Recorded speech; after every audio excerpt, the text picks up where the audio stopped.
أعوذ بالله من الشيطان الرجيم بسم الله الرحمن الرحيم بسم الله. السلام عليكم ورحمة الله وبركاته. إن الحمد لله نحمده ونستعينه ونستغفره ونستهديه ونعوذ بالله من شرور أنفسنا ومن سيئات أعمالنا. من يهده الله فهو المهتد ومن يضلل فلن تجد له وليا مرشدا. أشهد أن لا إله إلا الله وحده لا شريك له وأشهد أن محمدا عبده ورسوله بلغ الرسالة وأدى الأمانة ونصح الأمة وتركها على محجة البيضاء ليلها كنهارها لا يزيغ عنها إلا هالك. أما بعد. معاشر المؤمنين رحمني ورحمكم. Alhamdulillah, kita bersyukur kepada Allah Azza wa Jalla dengan segala kenikmatan yang Allah berikan kepada kita semua. Salawat dan salam kepada Nabi Muhammad sallallahu alaihi wasallam, khairul anbiya'i wal mursalin, sebagai nabi dan sebagai rasul. Ma'asyiral mu'minin rahimani wa rahimakumullah. Insyaallah hari ini kita akan bahas tentang masalah keutamaan salat. Karena kalau kita runut, keutamaan salat itu disebutkan lebih dari 20, sekitar 30-an.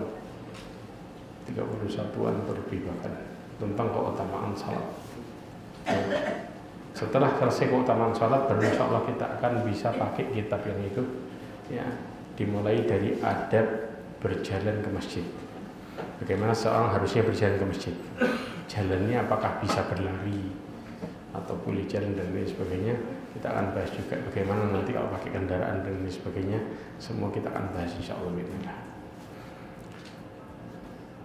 Kemarin kita sudah bahas juga tentang keutamaan, yaitu memberikan cahaya. Ya, yang kedua, ya, Allah Subhanahu wa taala akan menjadikan sholat itu merupakan amalan yang paling utama, di antara amalan paling utama. Yang ketiga adalah memelihara, ya, dan menjaga agama seseorang. Kenapa? Karena ketika seseorang salatnya itu benar, otomatis agamanya terjaga dengan baik. Barometernya di salat. Kalau salatnya rusak, agamanya juga bermasalah. Dan mereka menjalankan kehidupan juga bermasalah. Amanatnya bermasalah, semua bermasalah. Ya, makanya ketika seseorang kita lihat bagaimana salatnya orang ini, perhatikan baik-baik. Ya. Tapi juga kita, kalau seorang salat ini dengan baik, otomatis dia akan jadi orang-orang yang takut terhadap kezaliman. Tapi kalau salat ia zalim ia, maka ini otomatis salatnya bermasalah dan rusak. Ya, dikatakan dalam surat Al-Ankabut ayat 45, Allah mengatakan utlu ma uhiya ilaika minal kitabi wa aqimus salata innas salata tanha 'anil fahsya'i wal munkar. Bacalah apa yang telah diwahyukan kepadamu Muhammad, yaitu Al-Qur'an, dan dirikanlah salat. Sesungguhnya salat itu menahan dari perbuatan keji dan kemungkaran, fahsya. Orang yang kemudian mereka terjaga dari amal buruknya, otomatis mereka adalah orang-orang yang menjaga salatnya. Karena Allah Subhanahu wa taala ketika menerima salat seorang hamba, maka Allah akan kasih petunjuk dan hidayah kepada mereka. Untuk apa? Untuk menjadi orang-orang yang taat kepada Allah Subhanahu wa taala.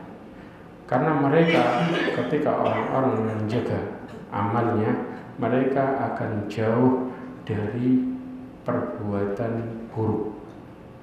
Di antara perbuatan buruk adalah di mana mereka dalam surat Al-Hujurat ayat 7. Apa kata Allah Subhanahu wa taala di surat Al-Hujurat ayat 7? Allah mengatakan,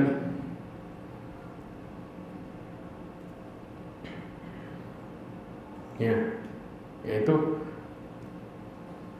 Allah menjadikan mereka cinta terhadap apa?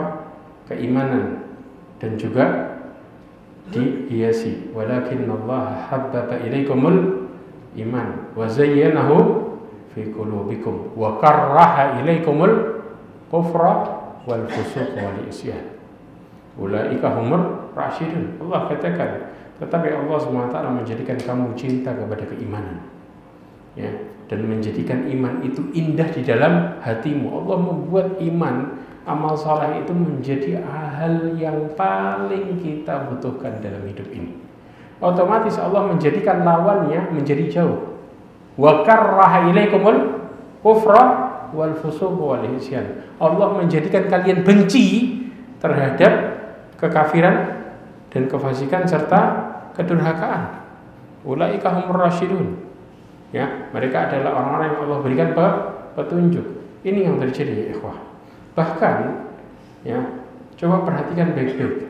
Seseorang yang mereka melakukan amal saleh, kemudian amal salehnya itu Allah terima, maka Allah akan berikan 3 hal besar.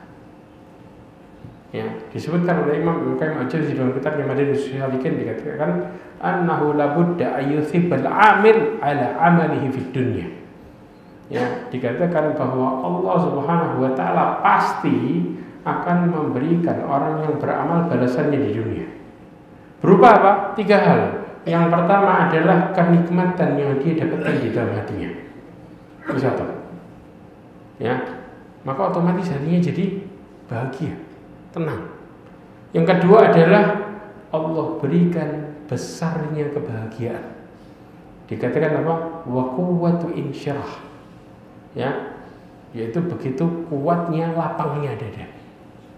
Kelapangan dadanya, kebahagiaannya besar. Yang ketiga adalah wa qurratu ainin, dan juga pandangan yang menyejukkan. Ini didapatkan bagi siapa? Mereka yang taat sama Allah Azza wa Jalla, dan ketika Allah balas mereka. Tapi sebaliknya, kita kalau ibadah sholat kemudian tambah bermasalah hidup kita, berarti ibadah kita diterima atau ditolak? Ditolak. Karena dikatakan fahaitsu lam yajid dzalika fa amaluhu madkhul. Kalau dia tidak mendapati itu, maka otomatis amalannya pasti ada yang kurangnya. Ada bermasalah dari amal salehnya. Maka jangan pernah kita katakan amal saya sudah benar. Tapi kalau hidup kita sebaliknya gambarannya, justru hidup kita terlihat buruk di tengah kita melakukan amal saleh, maka Allah tolak amal ibadah kita. Kenapa? Fa inna Rabb ta'ala syakur. Karena sesungguhnya dikatakan Allah itu maha mensyukuri, Allah maha balas. Kalau orangnya baik, maka Allah balas dengan kebaikan. Kalau orangnya buruk, Allah balas dengan keburukan. Al jaza' min jinsil amal. Balasan itu sesuai dengan jenis amalnya sendiri. Jadi kalau seseorang merasa saya sudah sholat benar, tapi realita hidupnya bermasalah, jangan ngomong benar. Coba diperiksa. Karena nggak mungkin Allah balas orang baik dengan buruk, nggak mungkin. Maka kalau kita berbicara seperti ini, berarti kita nuduh Allah nggak benar. Yang nggak benar itu diri kita. Jangan pernah kita kemudian merasa diri kita baik, padahal dosa yang kita lakukan banyak, tapi kita mengatakan saya benar. Ini namanya orang yang mereka tidak mau tahu terhadap keburukan dirinya sendiri. Ya ikhwah, para sahabat itu nggak pernah merasa bahwa amal ibadah mereka pahalanya banyak. Justru mereka ngerasa dosanya yang banyak. Mereka ngerasa mereka banyak berbuat kesalahan. Dari situ Allah jaga amal soleh mereka, karena mereka selalu waspada sama diri mereka sendiri. Ya, karena waspada sama diri mereka sendiri, otomatis Allah SWT dari sini memotivasi mereka untuk melakukan amal soleh terus menerus. Hal yang memotivasi seseorang memperbaiki diri karena dia ngerasa salah. Kalau orang ngerasa benar, termotivasi nggak melakukan kebaikan? Enggak. Kalau ngerasa benar, buat apa? Paham ya? Tapi kalau ngerasa salah, maka mereka akan termotivasi melakukan amal saleh, memperbaiki dirinya. Kemudian yang berikutnya, salat itu merupakan tiang agama. Ya. Dikatakan apa?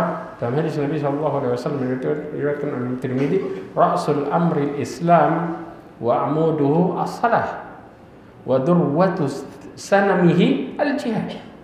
Ya, bahwa pokok segala urusan adalah Islam. Kemudian tiangnya adalah salat, dan puncaknya adalah berjuang di jalan Allah Azza wa Jalla. Ya.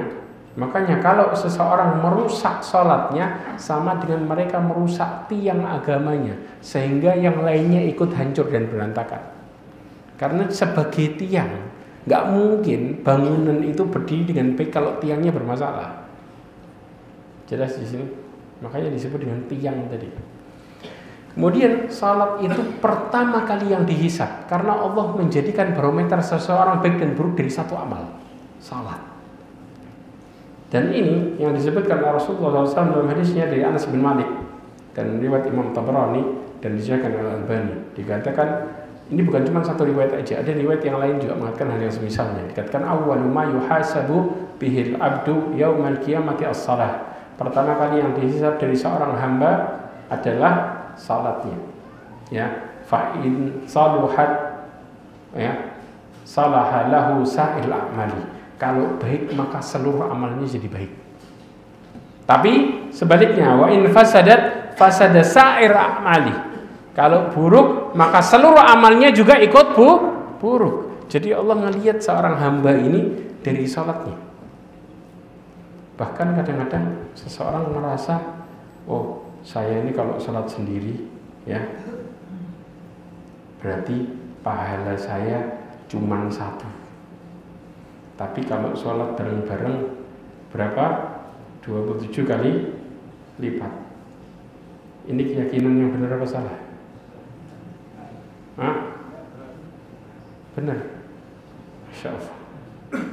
Ya ikhwah, perhatikan baik-baik cara kita menilai sesuatu. Apalagi bicara masalah sholat. Rasulullah SAW mengatakan di dalam hadis Abu Dawud, perhatikan lafadznya baik-baik. Yang rasa pahala 1 ini lihat. Ya, kata Rasulullah SAW, innar rajula la yansarifu. Sesungguhnya seseorang selesai dari sholatnya, wa ma kutiba illa usuru salatihi, dan tidaklah dicatat baginya pahala kecuali 1/10. Kalau orang buruk sholatnya itu 1/10. 1/10. Nggak ngomong 1, 1/10. Paham 1/10? Kemudian tusu'uha, atau bisa jadi 1/9-nya. Agak ada benernya dikit. Atau bisa jadi thumunuha. Kalau dia ngelanggar rukun habis semuanya. Ketolak. Tapi kalau dia bermasalah, dihitung dari 1/10, 1/9, 1/8, subu'aha, 1/7, sudusuha, 1/6, humusuha, 1/5, rubu'uha, 1/4, thuluthuha, 1/3, nisfuha, setengah. Rasulullah ngomong 1 enggak? Mentok setengah. Yang 1 kepedean. Oh, sholat anak dihitung 1. Sholat telat setengah-setengah, ngomong dirinya dihitung 1. Dari mana 1-nya? Dihitung orang yang sholatnya terakhir Rasulullah ngomong setengah. Ya ikhwah, kalau sholat kita benar semua, pertanyaan yang jamin sholatnya benar semua enggak? Kadang-kadang begitu Allahu Akbar, hatinya langsung melayang kemana-mana, muter. Begitu dia sadar kalau dia sholat mau salam, baru sadar, oh saya ternyata lagi sholat. Tadi bayangin apa? Subhanallah. Kita gitu bisa berpikir, sholat saya kalau sendiri aman, cuma 1 nilainya. 1 dari mana? Antum bisa bayangin dengan baik. Rasulullah mengatakan nilai dari mulai 1/10 sampai setengah. Ini menyadarkan kita kalau nilai sholat kita itu kecil. Karena apa? Diiringi dengan permasalahan di tengah sholat, hilangnya kekhusyuan dan lain sebagainya. Kita kalau bicara masalah khusyuk, kita akan melihat bagaimana ngerinya sholat kita. Bahkan ada orang yang sholat disebut sebagai apa? Pencuri di sholatnya sendiri. Bayangin, seburuk-buruk pencuri adalah apa? Orang yang nyuri sholatnya sendiri. Kemudian nih, ya, pencopet. Kenapa? Karena sholatnya apa? Noleh, gak sadar orang. Ya, dari Aisyah radhiyallahu anha, satu Rasulullah SAW an iltifat fi shalah. Ya, aku bertanya kepada Nabi SAW tentang noleh di sholat. Lihat sana, lihat atas, lihat bawah. dia nggak fokus. Kata Rasulullah SAW apa? Huwal ikhtilas yahtalisu syaitan min salati. Itu merupakan apa? Salat yang dicopet sama syaitan, yang dimana pandangan kita nggak fokus. Ya, bahkan ada orang yang juga ya, disebutkan mereka itu kalau mereka nggak khusyuk, maka otomatis ya kehusyuan rukuk dan sujud itu merupakan rukunnya salat. Kalau orang sujud sampai tenang, begitu salah satu rakaat ini, gerakan ini nggak tenang, maka kita bisa batal salat kita. Rasulullah mengatakan tsummarka hatta tatma'inna raqi'an tuma'nina. Kemudian rukuk sampai kalian tuma'nina dalam rukuk. Kalau rukuk kita nggak sampai sempurna kemudian naik lagi, maka salat kita rusak. Rasulullah menjelaskan tentang 60 orang yang 60 tahun salatnya nggak diterima sama sekali. 60 tahun satu pun nggak diterima, ditolak. Gara-gara apa? Gara-gara mereka yutimma ruku'ahu wa lam yutimma sujudah. Dia menyempurnakan rukuknya tapi sujudnya nggak sempurna. Atau bisa jadi yutimma sujudahu wa lam yutimma ruku'ah. Sujudnya sempurna, rukuknya nggak sempurna. Salah satu nggak sempurna, salatnya batal. Ketolak. 60 tahun ya ikhwah. 60 tahun itu bukan umurnya dia. Contoh baliknya dia 15 tahun. Berarti umurnya dia berapa? 15 tambah 60 75. Sudah lebih dari bonus. Tapi satu sholatnya nggak ada yang diterima. Anda bisa bayangin. Lah kalau sholatnya nggak diterima, bagaimana amal yang lain? Sedangkan Allah jadikan sholat sebagai barometer seseorang. Makanya kita harus berhati-hati. Pelajarilah dengan baik. Hati-hati. Bahkan kalau kita sholat ada masjid yang terlalu cepat sehingga tidak bisa membuat kita menjadi tumaninah, mendingan antum ganti masjid. Jangan ikut berjamaah sama di situ. Kenapa? Percuma sholat antum. Antum mau sholat bolak-balik tetap Allah tolak. Jadi jangan pernah bangga ketika seseorang masjid ini lebih cepat daripada ini. Anak Hasan sholat di sini. Ya ikhwah, Allah nggak pernah ngasih kita sesuatu terburu-buru. Allah kasih kita yang terbaik. Kenapa urusan kita sama Allah antum buat terburu-buru? Karena dikatakan al-ajalu minasy syaitan. Apalagi masalah ibadah terburu-buru. Antum mau dikasih asal-asalan sama Allah? Nggak mungkin. Ini yang kita harus pahami. Kalau ketolak ibadah kita, hancur semua hidup kita. Antara orang ibadah sama enggak sama aja. Kenapa? Sama-sama rusaknya. Akhirnya apa? Terjadi orang sholat gak sholat sama-sama hancurnya. Sama-sama mereka menjadi orang-orang yang zalim. Maka antum harus hati-hati masalah ini. Ma'asyiral muslimin rahimani wa rahimakumullah.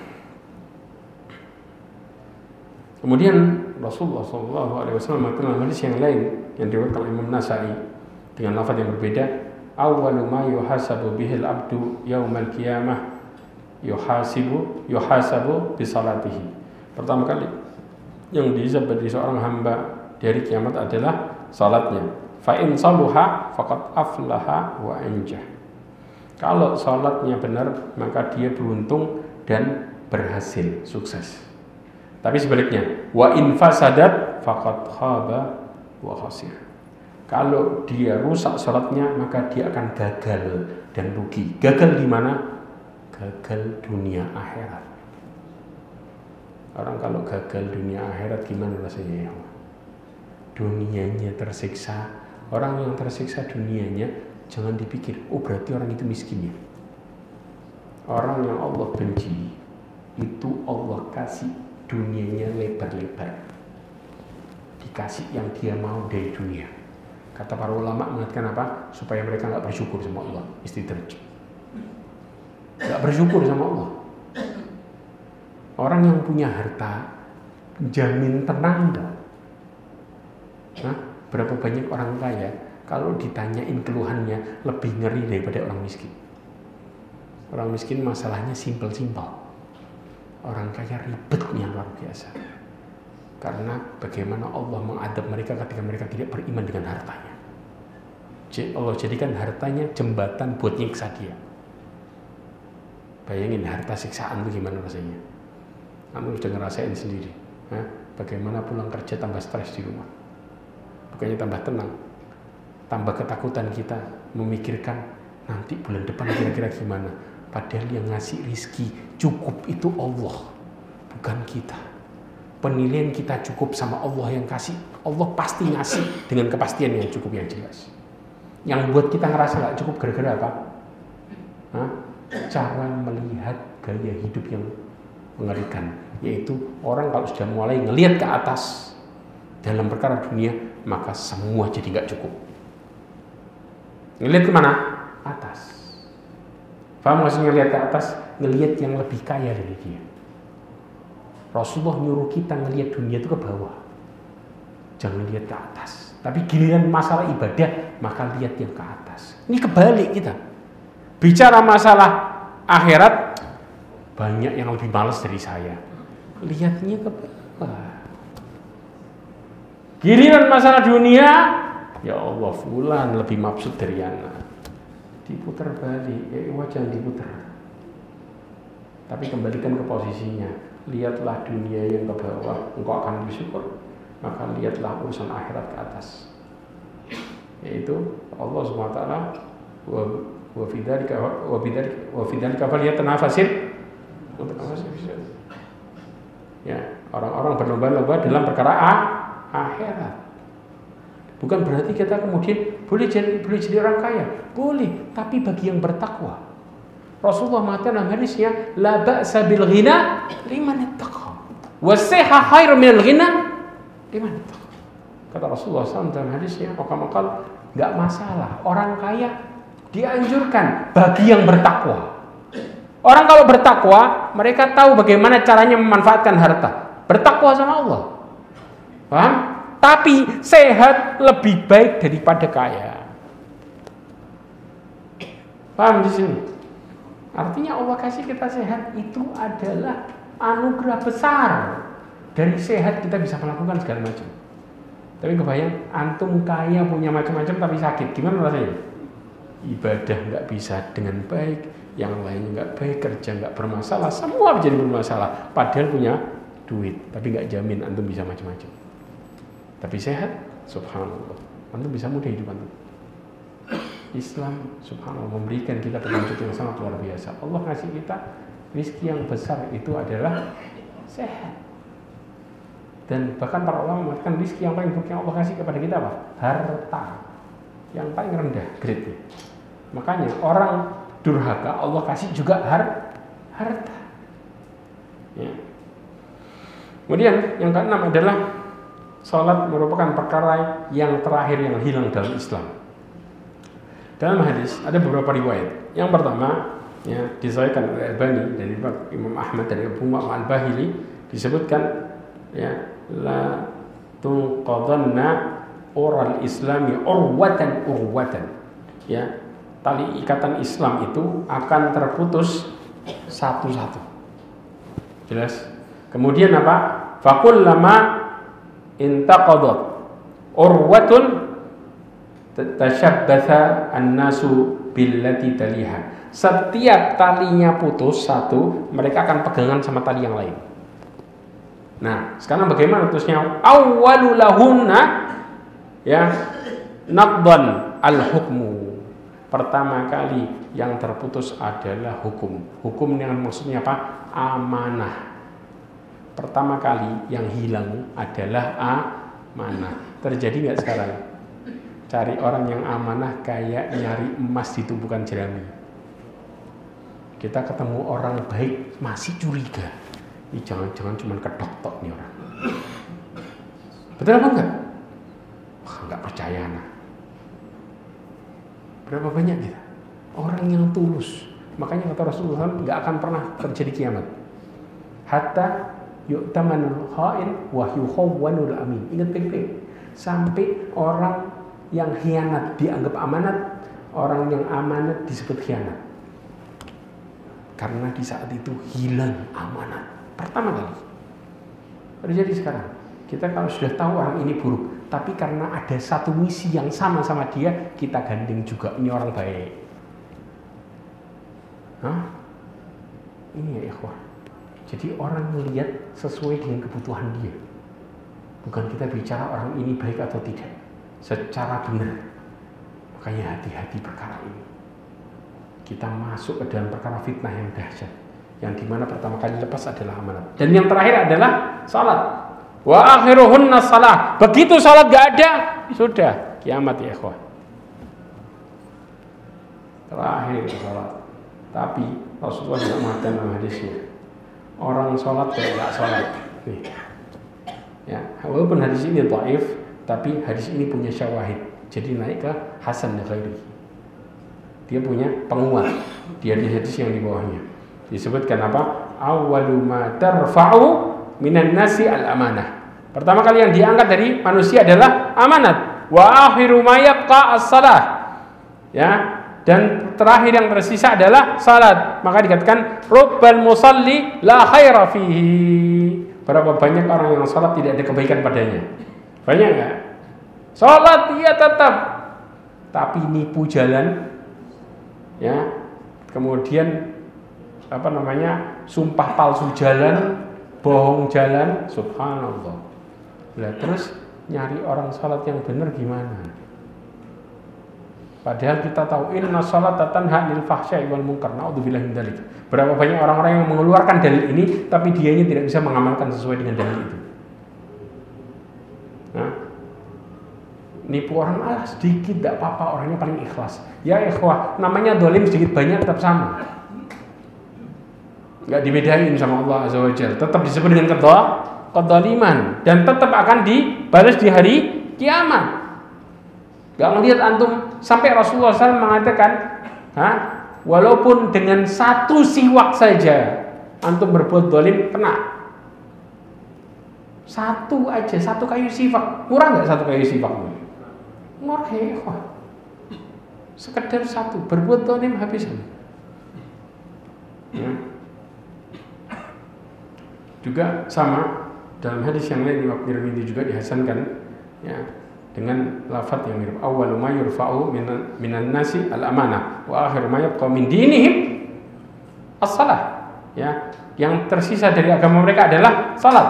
Wa rabbal musalla ya la khalaqa lahu indallahi ta'ala. Dan berapa banyak orang yang salat tidak mendapatkan pahala di sisi Allah. Kenapa? Karena salatnya tertolak.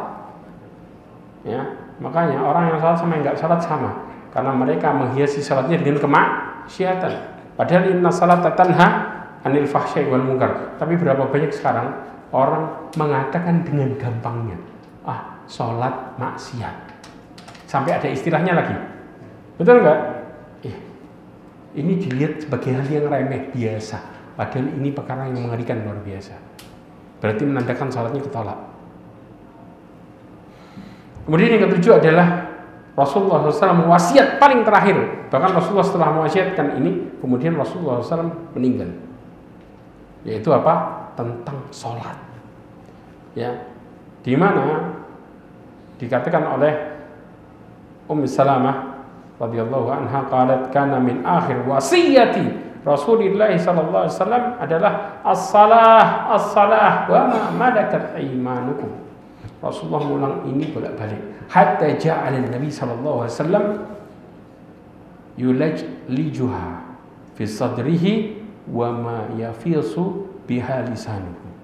Dikatakan sampai Rasulullah SAW mengulangi di dalam dadanya. Lidahnya apa? Tidak bisa mengungkapkan dengan jelas karena sudah lemes. Kemudian terakhir dicabut nyawanya Nabi sallallahu alaihi wasallam. Terakhir wasiatnya adalah ini, salat dan perhatikan budak kalian. Jangan sampai berbuat zalim. Ya Rasul mengatakan salat. Kenapa? Karena orang yang gampang husnul khotimah, ditarik nyawanya adalah mereka yang menjaga salatnya. Salat. Kemudian yang ke-8 adalah Allah memuji orang-orang yang mendirikan salat. Dengan apa? Surat Maryam ayat 54 sampai 55 tentang Nabi Ismail. Wadkur fil kitabi Ismail innahu kana shadiqal wa'di wa kana rasulan nabiyya. Ya, wa kana ya'muru ahlahu bis salah waz zakati wa kana inda rabbih mardiyya.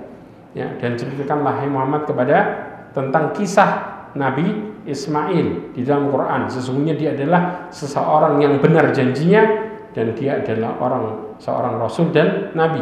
Bagaimana dia? Dia menyuruh keluarganya untuk menunaikan salat, menyuruh keluarganya.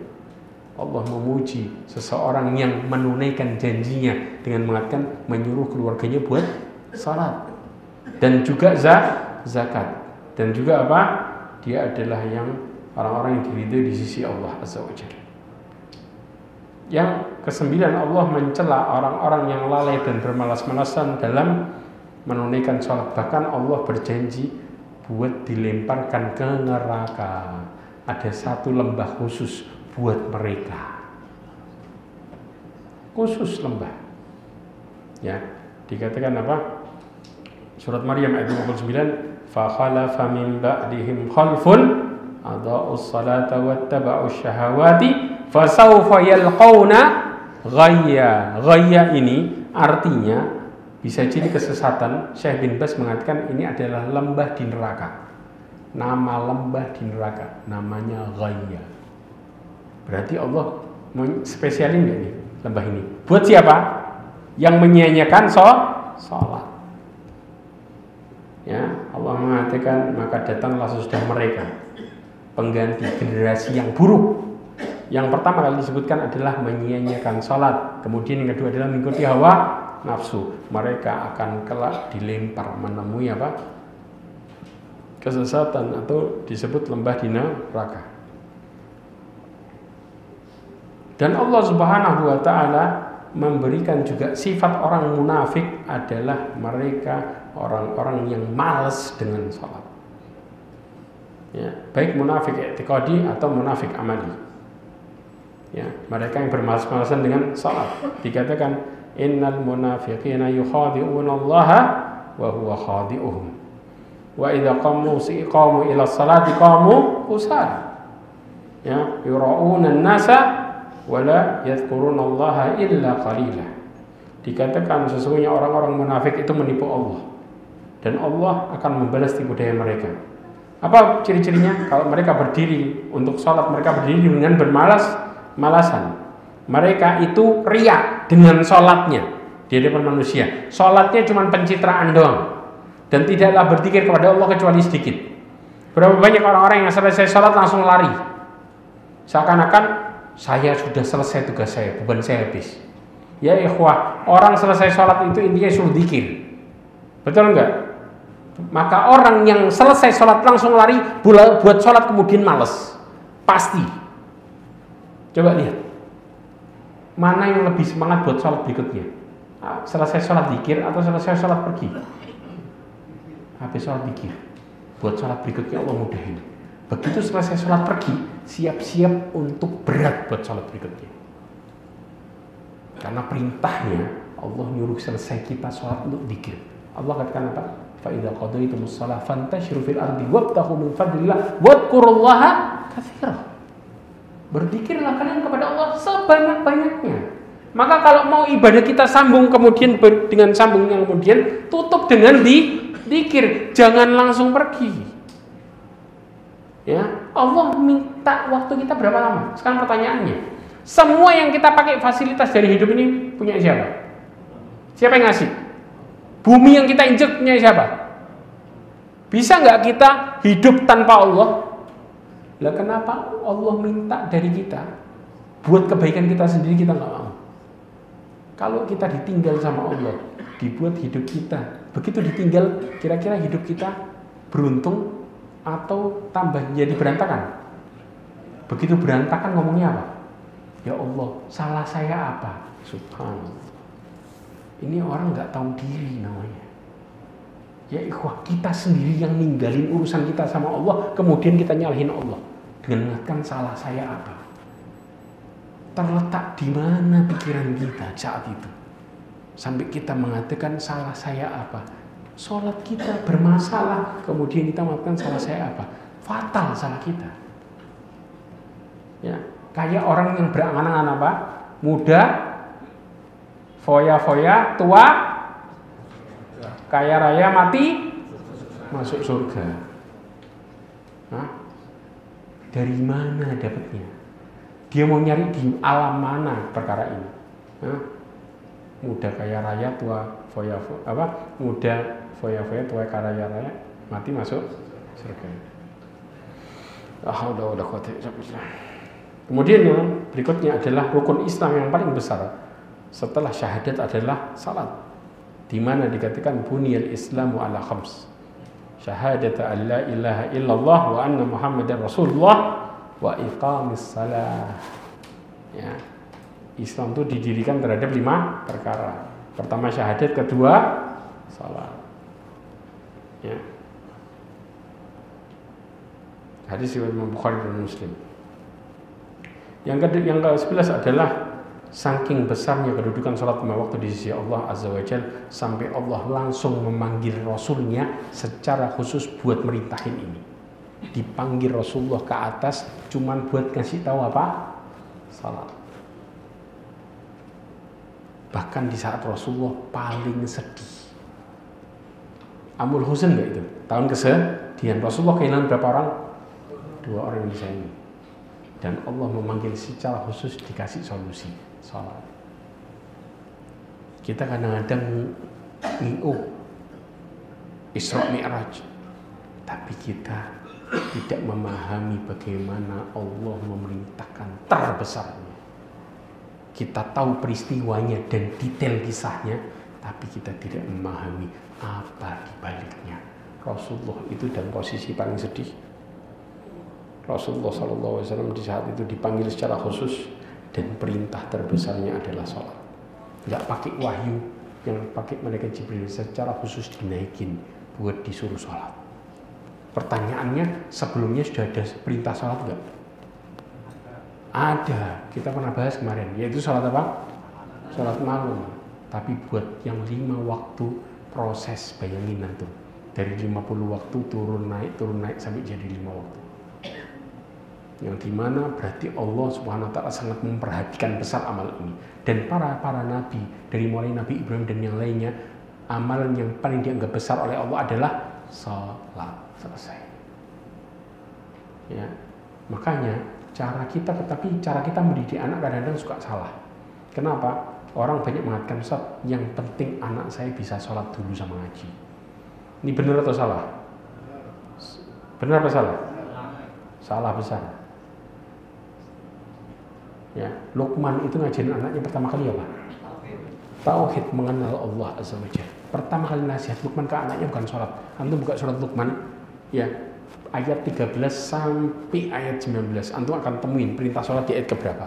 17. Di ayat yang pertama 13 itu Allah perintahin, Luqman mengatakan, ya bunayya la tusyrik billah inna syirka la dzulmun adzim. Diajarin mengenal Allah Azza wa Jalla. Kenapa?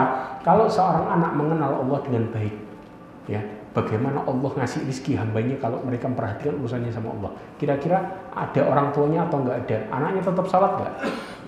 Tetap. Tapi kalau kita cuma ngajarin anak salat aja, tanpa mengajarkan bahwa Allah memperhatikan hambanya, bagi hambanya yang memperhatikan urusannya sama Allah, maka belum tentu anaknya salat.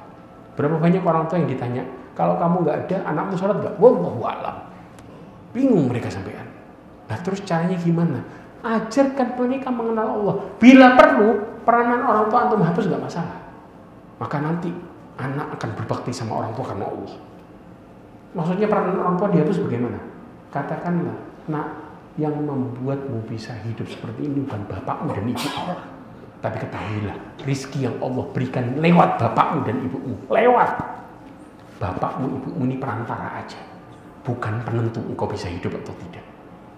Bukan penentu yang memberikan engkau rizki dan menjamin hidupmu, tidak. Bapakmu dan ibumu hanya perantara. Sumbernya semua datang dari Allah. Skip bagian kita nggak ada masalah. Kelak anak akan berbakti sama kita karena Allah. Artinya apapun kondisi orang tuanya, anak tetap akan istiqomah di tanggung jawabnya mereka. Ini yang perlu antum perhatikan baik-baik. Karena salah mendidik anak dari awal akan fatal rentetannya ke depan.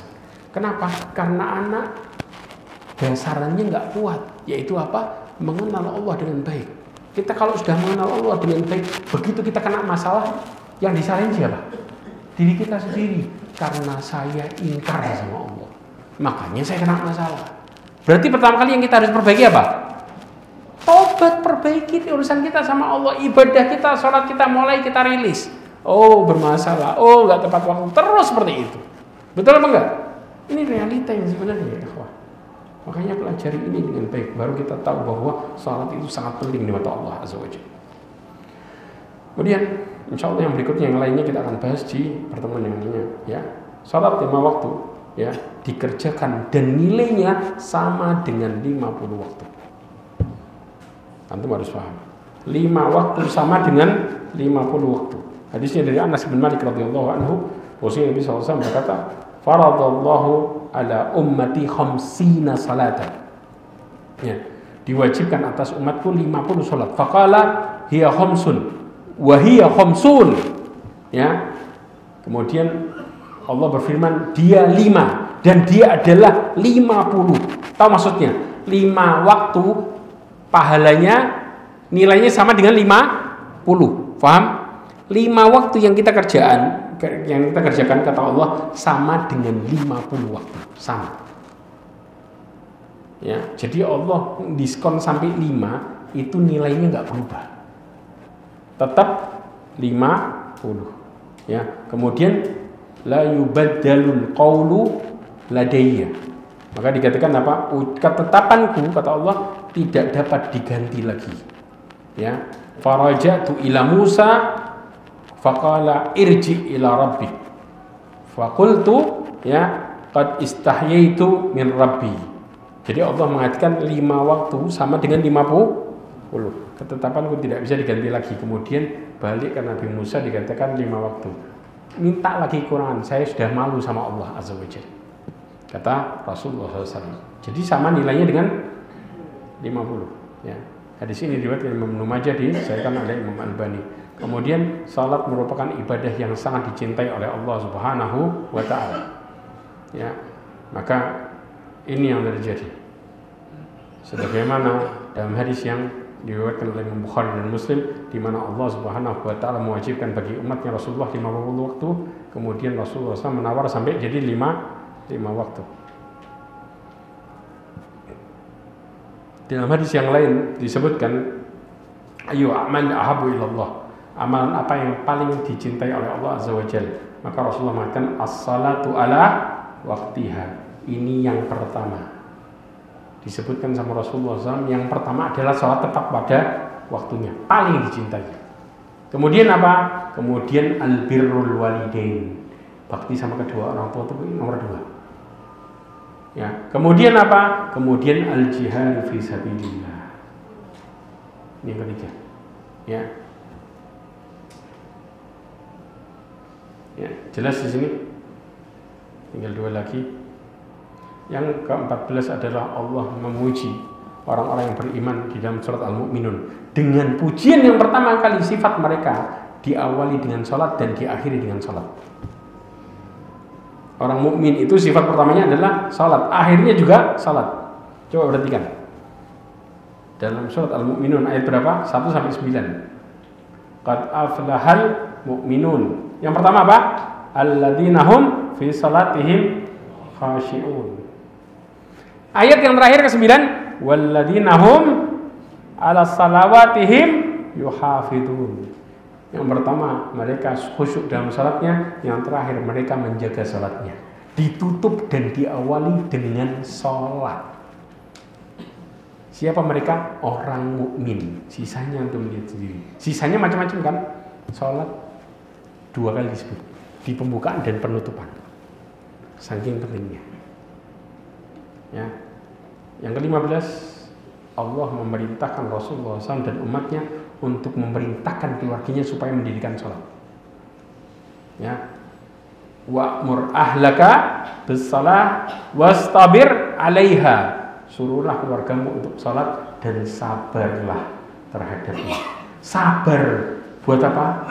Buat mengerjakannya, buat nyuruhnya. Ya. Kemudian juga dikatakan apa? Wa'muru auladakum bis-shalah. Tadi surat Thaha ayat 132, dan sekarang hadis Nabi SAW. Ya, suruhlah anak-anak kalian untuk salat. Wahum abna sab'a sini. Mereka umur 7 tahun mulai suruh. Kemudian apa? Wadribuhum 'alaiha wahum abna ashri. Disuruh mukul kalau enggak salat umur 10 tahun.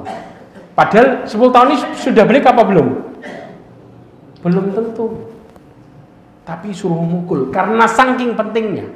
Anak kalau dimarahi dengan marah yang paling besar, dia akan ngerti, oh berarti ini sangat penting. Artinya seorang orang tua itu disuruh benar-benar marahnya yang terbesar adalah masalah ibadah. Ibadah bukan kepentingan pribadi ya ikhwan. Ya, kita diselisih sama anak kita nggak sholat, lebih gede bahayanya anak kita nggak sholat. Paham? Karena anak kalau sudah nggak sholat, otomatis durhaka sama orang tuanya lebih besar. Paham? Ya, itu yang bahaya. Tapi kalau anak kita sholat, maka mereka untuk kembali ketika salah lebih gampang. Karena inna sholata tanha anil fahsya'i wal munkar. Ini yang kita harus paham.